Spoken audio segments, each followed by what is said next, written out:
everyone, I am Deepak Singh Raghuvanshi here and आज हम देखेंगे exercise 3.2 class 10th pair of linear equation in two variable. Clear? Solve the following equation by substitution method. और हमने substitution method देखी थी कि एक variable की वैल्यू दूसरी वेरिएबल की फॉर्म में फाइंड आउट करते हैं, जिस इक्वेशन से फाइंड आउट करते हैं उसमें ना रखते हुए दूसरी इक्वेशन में रखते हैं, और जिससे हमें दूसरी इक्वेशन एक ही वेरिएबल में कन्वर्ट हो जाती है, और जो हमें एक वेरिएबल की वैल्यू फाइंड आउट हो जाती है उसे दूसरी इक्वेशन में रखने पर वैल्यू फाइंड आउट कर सकते हैं। आइए देखते हैं, है ना। तो क्या सॉल्व, सबसे पहले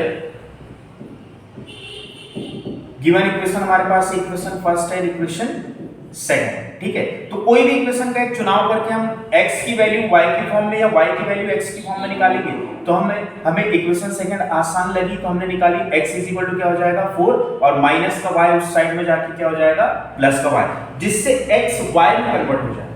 तो नाउ फ्रॉम इक्वेशन सेकंड क्या है हमारे पास x minus y is equal to 4 है। सो यहां से हमने क्या x की वैल्यू y की फॉर्म में y की फॉर्म में निकाली, तो x इज इक्वल टू क्या हो जाएगा 4 एज इट इज है, माइनस का y इस साइड में जाकर प्लस का y हो गया, क्या हो गया प्लस का y। और इस इक्वेशन को हमने नाम दे दिया कौन सी, इक्वेशन थर्ड। कौन सा नाम दे दिया, equation third. Clear? Equation second से हमने x की वैल्यू निकाली, तो इसे सेकंड में नहीं रखना, इसे फर्स्ट में रखना है। कहां रखना है, फर्स्ट में। रखने का उद्देश्य क्या है, जो पहली इक्वेशन है उसमें x की जगह x नहीं रहेगा, 4 प्लस y बन जाएगा। क्या बन जाएगा, 4 प्लस y बन जाएगा, जिससे पूरी इक्वेशन y में कन्वर्ट हो जाएगी। ये जो इक्वेशन है वो एक ही वेरिएबल में कन्वर्ट हो जाएगी, जिससे y की वैल्यू आसानी से निकाली जा सकती है। इस मेथड का उद्देश्य है कि दो वेरिएबल की इक्वेशन, दो वेरिएबल्स में जो हमें गिवन इक्वेशन है उसे एक वेरिएबल में कन्वर्ट करना, ताकि सिंपल इक्वेशन 7th 8th का क्वेश्चन बन जाए और हम आसानी से वैल्यू फाइंड आउट कर सके। तो put the value of x in equation first। Second से हमने वैल्यू निकाली है, सेकंड में नहीं रखना है, इस वैल्यू को रखना है फर्स्ट में, ठीक है। तो फर्स्ट इक्वेशन हमारे पास क्या है, x plus y is equal to 14। हमने x की जगह पर वैल्यू रखी, x की जगह पर वैल्यू रखी क्या 4 प्लस वाई, क्या रखी 4 plus y as it is है इज इक्वल टू 14। तो ये इक्वेशन जो सेकंड थी वो y में कन्वर्ट हो गई। अब जिससे y की वैल्यू निकालना आसान है, तो हमारे पास यहां से मिलेगा क्या 4 प्लस वाई ब्रैकेट ओपन किया plus y is equal to 14। Clear है? उद्देश्य समझ में आया? सब्स्टिट्यूशन मेथड का फील आया? सब्स्टिट्यूशन मेथड क्या है कि दो वेरिएबल में प्रेजेंट जो हमारे पास इक्वेशन दी गई है उसे एक ही वेरिएबल में कन्वर्ट करना, मतलब x को भी y ही बना लेना, जिससे कि y की वैल्यू आसानी से फाइंड आउट की जा सके। क्लियर? तो यहां से हमारे पास क्या मिला 4 एज इट इज है, y और y कितना हो गया 2y इज इक्वल टू कितना 14। आसानी से वैल्यूज फाइंड आउट की जा सकती है। x नहीं रहा, क्या बन गया y, x नहीं रहा, क्या बन गया y। क्लियर?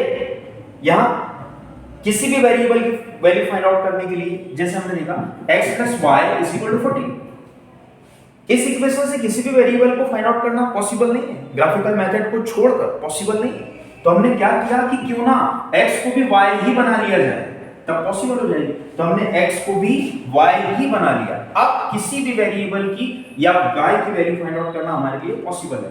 तो क्या हो गया हमारे पास यहाँ पर 2y is equal to 14 plus का 4 उस साइड में जाके क्या हो गया माइनस का 4, तो हमारे पास मिल गया 2y is equal to 14 minus 4 कितना 10।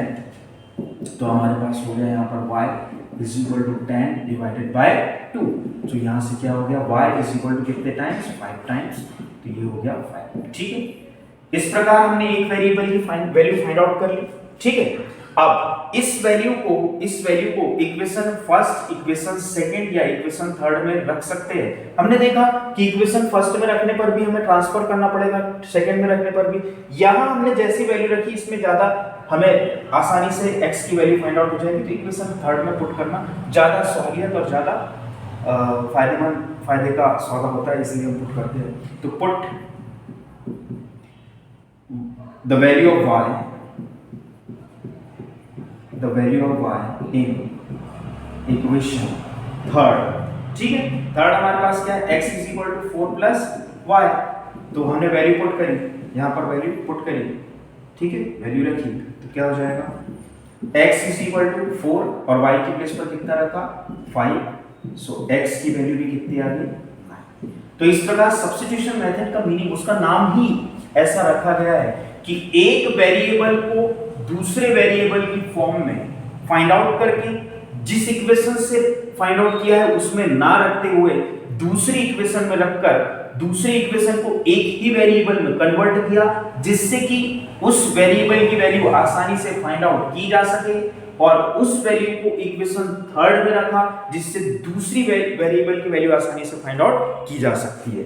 क्लियर है? चेक भी कर सकते हैं हम, है ना, चेक कर सकते हैं, यहां चेक कर सकते हैं कि x की जगह हमने क्या रखा 9 और y की जगह रखा 4, सॉरी 5, तो 9 + 5 14 इज इक्वल टू 14। दूसरी इक्वेशन के लिए चेक करें, x की प्लेस पर 9 रखें और y की प्लेस पर 5 रखें, तो 9 - 5 इज इक्वल टू 4, है ना। तो ऐसे चेक कर सकते हैं x + y is equal to हमारे पास 14 है, x की प्लेस पर हमने वैल्यू रखी 9 और 5, तो 14, तो 14 इज इक्वल टू क्या आ गया 14। दूसरी इक्वेशन के लिए वैल्यू रखी x - y is equal to कितना हमारे पास 4 है, तो x की प्लेस में 9 रखा, यहाँ 5 रखा, इज इक्वल टू 4, तो 4 इज इक्वल टू 4। इस प्रकार हम जांच भी कर सकते हैं। तो ये था सब्स्टिट्यूशन मेथड। इसका जो मेन जो इसका कॉन्सेप्ट है वो ये है कि एक वेरिएबल को दूसरे वेरिएबल की फॉर्म में फाइंड आउट करना, जिससे फाइंड आउट किया उसमें नहीं रखते, दूसरी इक्वेशन में रखना, ताकि दूसरे जो इक्वेशन है एक ही वेरिएबल की फॉर्म में कन्वर्ट हो सके, जिससे हम उस वेरिएबल की वैल्यू आसानी से फाइंड आउट कर सकते हैं। और जब उस वेरिएबल की वैल्यू हमने फाइंड आउट कर ली